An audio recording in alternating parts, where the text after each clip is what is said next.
Hace mucho tiempo, desde la hegemonía de Uruk sobre Mesopotamia en 3500 AC hasta la época del dominio babilónico, más de 1 milenio y medio después, una nación prosperó en el este. En los tiempos de Sargón, la llamaban Meluja, una ciudad rica y poderosa con la que comerciaban. Lo que no sabían es que era solo una fracción de una colosal civilización, con millones de habitantes y la más alta calidad de vida de la época. Esta es la historia de la civilización del Valle del Indo. Este cuento comienza, al igual que el de Egipto, Sumeria, China y Perú, en un valle fluvial. En este caso, hablamos de la zona que hoy abarca la mayor parte de Pakistán, el noroeste de la India y el sur de Afganistán. El primer sitio significativo fue Mehrgarh, que ya existía desde el 7000 AC, casi tan antiguo como Çatalhöyük, la primera ciudad de la humanidad, lo que lo convierte en uno de los yacimientos arqueológicos más antiguos e importantes del mundo. Unos siglos más tarde, la agricultura y la ganadería neolíticas se convirtieron en la norma en la zona, tan rica en cuencas fluviales y tierras fértiles que permitió que la población alcanzara rápidamente los cientos de miles. Por el 3300 AC comienza la llamada fase Harappa temprana, llamada así por el primer yacimiento descubierto, Harappa, en la provincia de Punjabi. Este es el nombre apropiado para esta cultura, ya que muchos de sus yacimientos importantes se encuentran fuera del valle. Podrían haberse llamado a sí mismos con una palabra similar a Meluja, pero el nombre más común es Valle del Indo. En este periodo vemos la urbanización temprana de sitios como Harappa y Mohenjo-Daro, y en 2800 AC la adopción de un sistema de grabado, la escritura del Valle del Indo, convirtiéndola en la segunda civilización en Asia después de Sumeria, y a estos dos últimos, junto con Egipto, en las tres cunas de la civilización. Espera, China civilizada, mi querida, mi reina, sé que quieres aparecer en la edad de bronce, pero tienes que entender que tú apareciste 2000 años después. Haré al menos 3 videos sobre ti, mi niña, lo prometo. ¿Y yo de qué repinga estaba hablando? Ah, sí. En el 2600 AC entramos en la fase Harappa maduro. Los penes.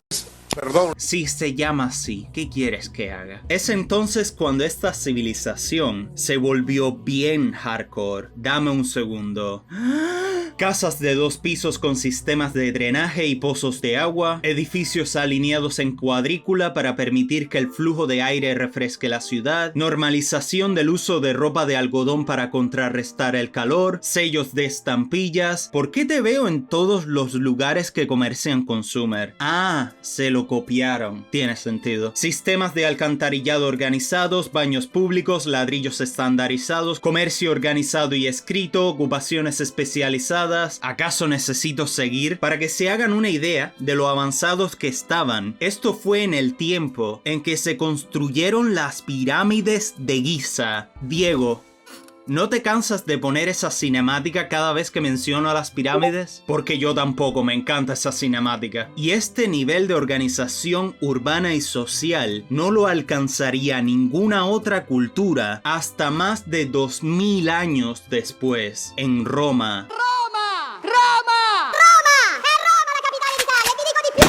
Su sistema de escritura nos daría mucha información sobre su sociedad, pero no tenemos ni puta idea de cómo leerlo. Su comercio con Mesopotamia dejó una buena cantidad de artefactos intercambiados entre ambos, algunos de los cuales contenían escritura del Valle del Indo, por lo que encontrar su equivalente a una piedra roseta mediante el arduo trabajo de la arqueología sigue siendo una posibilidad. ciudad y sería uno de los mayores logros de la humanidad en este campo. Pero vayamos al grano. ¿Fue la cultura Harappa una pacífica utopía comunista? A ver, la razón por la que se sospecha que fuera igualitaria se debe a que no hemos encontrado muchos indicios de jerarquía. La calidad de vida de la mayoría de la gente era, extrañamente, demasiado buena para su época. La mayoría de las casas eran del mismo tamaño, sin rastros de reyes ni figuras religiosas. Hay monumentos como una ciudadela y una gran casa de baños en Mohenjo-Daro, pero parecen haber sido visitadas o usadas por toda la población. Pero hablemos de los indicios que sí hemos encontrado. La zona de la ciudadela o acrópolis, que significa ciudad en una cima, estaba, evidentemente, sobre una cima artificial y podría haber sido un distrito de clase alta, mientras que el resto de la ciudad estaría destinado a la clase baja, como se puede ver en este mapa. Lo que muchos arqueólogos no dicen ni pin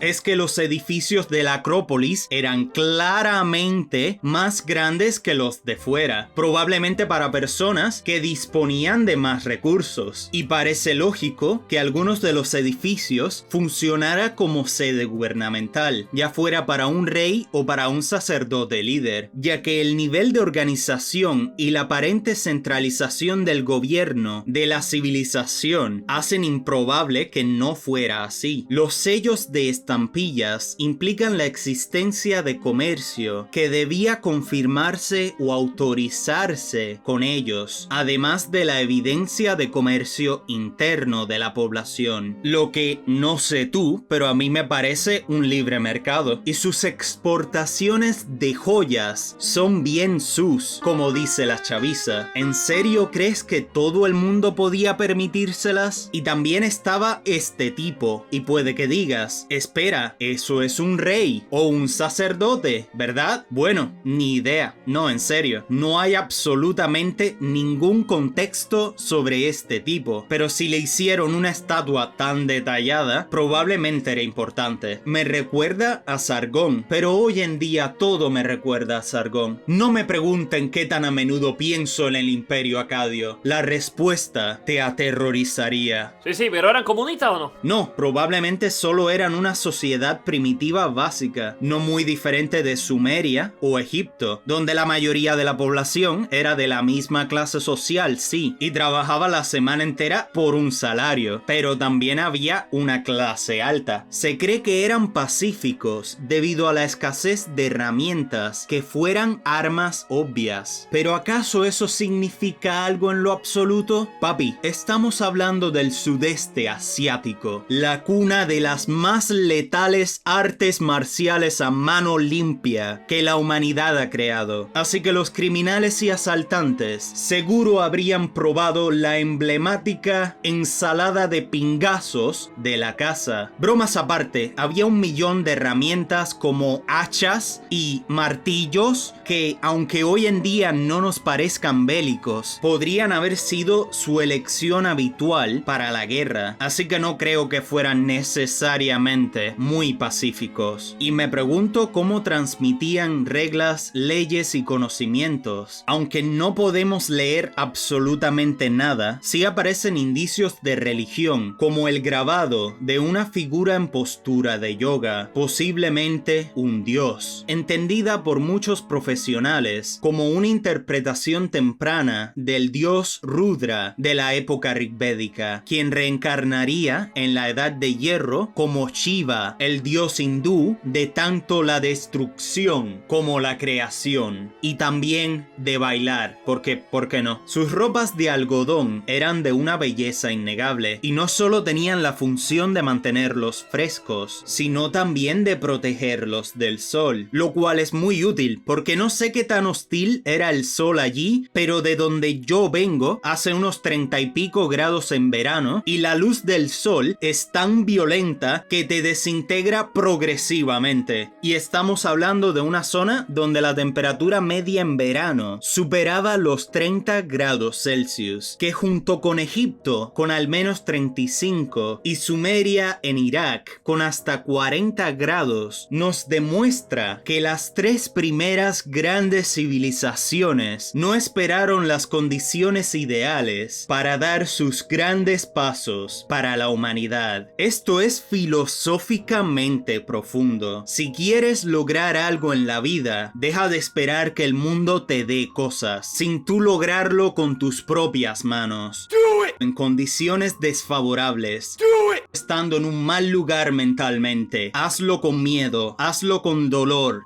Just do it!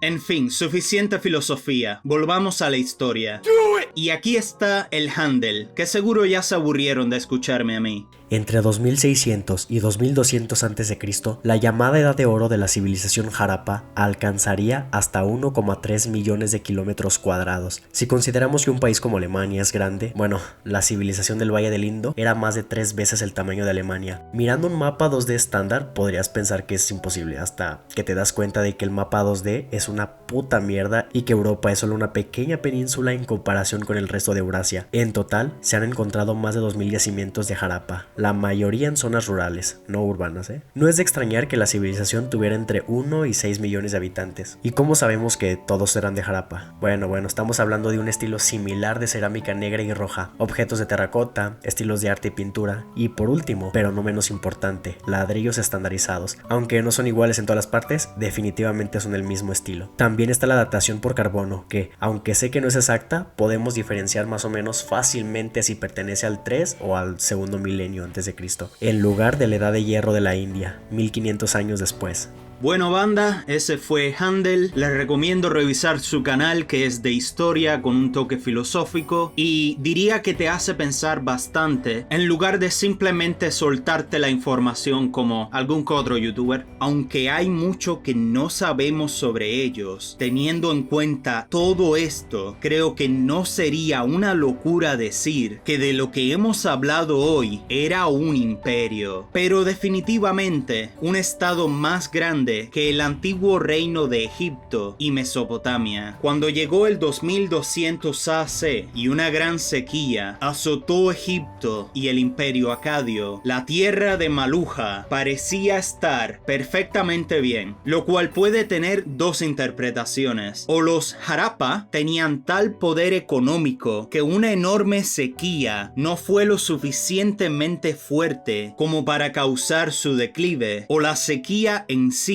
no fue un fenómeno mundial como solíamos pensar, sino solo local. Pero después del 1900 AC comenzó un periodo de lenta desurbanización y con ello el declive de la gran civilización del Valle del Indo. Para el siglo XIII AC todos los sitios volvieron a ser rurales. Existen varias teorías sobre por qué ocurrió esto, una de las cuales es la invasión aria. Si bien llegaron a estas tierras entre el 1500 y el 1200 AC, no fueron tantos y no hay daños significativos en las ruinas, aunque sí hubo indicios de gran violencia en Mohenjo-Daro. Otra teoría es que los cambios climáticos posteriores al 2000 AC hicieron que las tierras fueran más áridas, pero esto ocurrió siglos antes de que el declive fuera significativo. Mi interpretación es que se debió a una combinación de factores, una gran inmigración de descendientes de la estepa que trajo consigo muchos microorganismos y enfermedades nuevas a las que los Harappa no tenían inmunidad, además de incursiones localizadas, deforestación progresiva y dificultades en la agricultura, lo que empobreció enormemente a las ciudades, obligando a los habitantes a emigrar a tierras cultivables. Una parte significativa de las ruinas se conserva hasta el día de hoy, y esta civilización es apreciada con gran orgullo por la gente de Pakistán e India, quienes se sienten honrados de ser descendientes de una tan increíble civilización. Eso es todo banda, ahora sabes que los Harappa surgieron en el 3300 AC, se convirtieron en una enorme nación en el 2600 AC y cada vez que uses ropa de algodón en el sol, recuerda a la gente de Maluja con gratitud.